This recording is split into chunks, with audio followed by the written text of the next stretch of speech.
8월 28일 보문주와 함께 매일 성경 묵상을 시작하도록 하겠습니다. 오늘 함께 나누는 말씀은 시편 105편 12절에서 23절입니다. 그때 그들의 사람 수가 적어 그 땅에 나그네가 되었고 이 족속에서 저 족속에게로 이 나라에서 다른 민족에게로 떠돌아 다녔도다. 그러나 그는 사람이 그들을 억압한 것을 용납하지 아니하시고 그들로 말미암아 왕들을 꾸짖어 이르시기를 나의 기름 부은 자를 손대지 말며 나의 선지자들을 해하지 말라 하셨도다. 그가 또 그 땅에서 기근이 들게 하사 그들이 의지하고 있는 양식을 다 끊으셨도다. 그가 한 사람을 앞서 보내셨으며 요셉이 종으로 팔렸도다.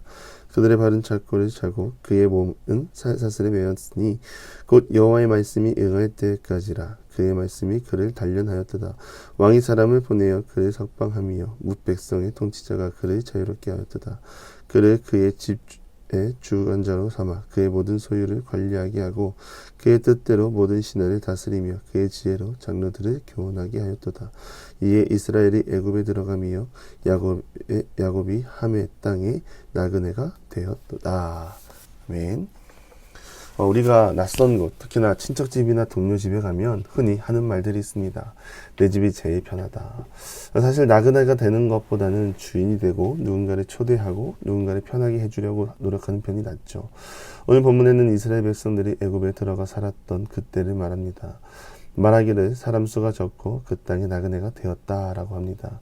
그리고 13절에 보면 말하기를 이 족속에서 저 족속으로 이 나라에서 저 나라로 떠돌아 다녔다고 합니다. 여러분, 그런데 이스라엘 백성들을 떠돌게 하시는 분이 누구십니까? 하나님이십니다. 하나님이 지금 이스라엘 백성들을 떠돌게 하시고 그들을 지키고 보호하십니다. 그리고 14절 15절에 보면 낯설지 않게 이들을 항상 지키고 보호하십니다. 선택받은 이스라엘을 억압하는 것을 용서하지 않으시고 그들로 말미암아 왕들을 꾸짖었다고 말씀하십니다. 결국 나그네가 되었지만 이들의 나그네 길을 지키시는 분이 하나님이시죠. 믿음으로 사는 자들에게 이 말은 상당한 위로와 권면이 됩니다. 내가 너희를 지킨다. 25절에는 나의 기름 부음 받은 자들을 해하지 말라. 내 소유라고 말하는 것이죠. 여러분도 알다시피 소유라는 표현은 상당히 귀한 보물 같은 물건을 말합니다. 사소한 소유물도 그렇지 않습니까? 잃어버리면 찾게 되어 있습니다. 하나님이 우리를 자녀 삼으시고 소유를 삼았다는 것은 그냥 잃어버려도 상관없는 소유물이 아니라 땅에서 지키고 영원토록 지켜 천국 백성으로 삼으시려는 소유물을 말합니다. 그만큼 우리의 존재가 하나님 앞에서 귀하고 소중하다는 것을 말하죠. 우리를 지키시는 분이 하나님이십니다. 그런 상황 속에 하나님은 애굽의 가뭄을 허락하십니다. 그런데 여기서 하나님의 일하심이 나옵니다. 일찍이 요셉에게 꿈을 꾸게 하시고 그 꿈으로 말미암아 질투를 사게 하시고 질투가 결국에는 노예로 팔려나가야 하는 안타까운 현실에 놓이게 됩니다. 그런데 이것이 사람의 이르기 이전에 하나님은 그러한 과정을 통하여 수가 적은 이스라엘이 애굽에 정착할 수 있도록 미리 요셉을 보내신 것입니다. 그런데 총리가 되기까지 13년이라는 시간이 걸렸습니다. 하루아침에 총리가 된 것이 아니죠. 그 과정에 대해서는 19절에 말합니다. 곧 여호와의 말씀이 응할 때까지라. 그의 말씀이 그를 단련하였도다. 애굽의 총리라는 직분을 갖기까지 요셉은 수많은 인내의 시간과 말도 안 되는 부당한 현실을 맞이해야만 했습니다. 그런데 그러한 시간들은 버려지는 시간이 아니라 결국 하나님의 일을 하기 위해 하나님께서 요셉을 말씀으로 단련시키는 시간이라 말하고 있는 것이죠. 여러분, 하나님을 신뢰하십니까? 하나님을 믿고 의지하고 계십니까? 그렇다면 지금의 시간은 인내함으로 하나님과 함께 이겨내시기 바랍니다. 하나님은 우리에게 지금도 소망을 주시고 그 시간을 통하여 새로운 역사를 써내려가기 원하십니다. 이 말은 내가 어디에 있든지 하나님은 그 시간과 과정을 통하여 새로운 일을 행하시기 위해 준비하고 계신다는 뜻입니다. 그래서 우리는 조마조마하지 않고 어떻게 하면 하나님께 영광을 돌리고 하나님과 함께 나아갈 수 있는지 이 고민을 먼저 해야죠. 지금 인내의 시간은 하나님의 일하심을 믿고 단련시키는 시간입니다. 우리는 하나님의 때를 정확하게 알지 못합니다. 정확하게 알지 못하기 때문에 늘 깨어있는 방법밖에는 없습니다. 요셉이 꿈을 꾸고 자신 앞에 일어나는 일을 앞에 불평만 했다면 이런 역사가 일어났겠습니까?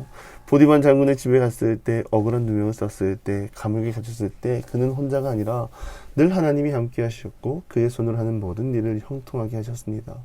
요셉은 하나님의 동행이 있다는 것을 알았고 끝까지 하나님을 신뢰하며 하나님의 때를 기다렸습니다. 강대국 앞에서 요셉이 할 수 있는 것이 특별히 없었으니까요. 그러던 중 때가 되었고 바로의 꿈을 풀어주며 복직을 하고 총리로 세움받는 하나님의 놀라운 일하심이 완성되었습니다. 이 완성에는 수가 적은 이스라엘이 있었고 먼저 가 있는 요셉을 통하여 민족이 살고 생명을 유지할 수 있었던 것이죠.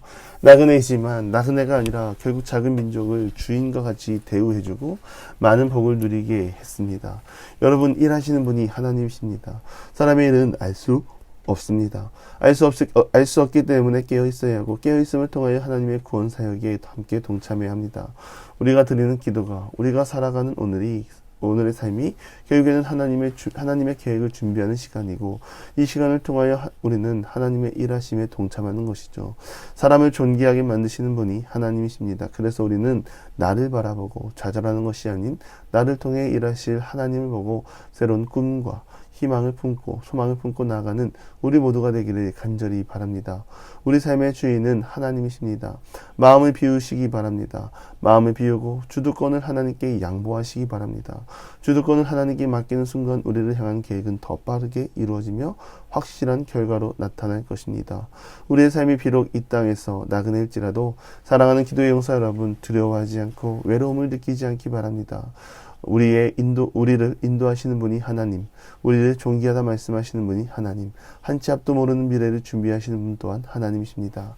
요셉을 통하여 애굽의 생명을 전하신 하나님의 손길을 믿고 우리 또한 하나님의 일하심을 기대하며 살아가는 모든 기도의 용사들이 되기를 주님의 이름으로 간절히 축원합니다. 기도하겠습니다. 하나님, 우리를 이끄시고 인도하시는 분이 하나님이기에 내가 나그네가 되어도 작아도 두렵지 않습니다.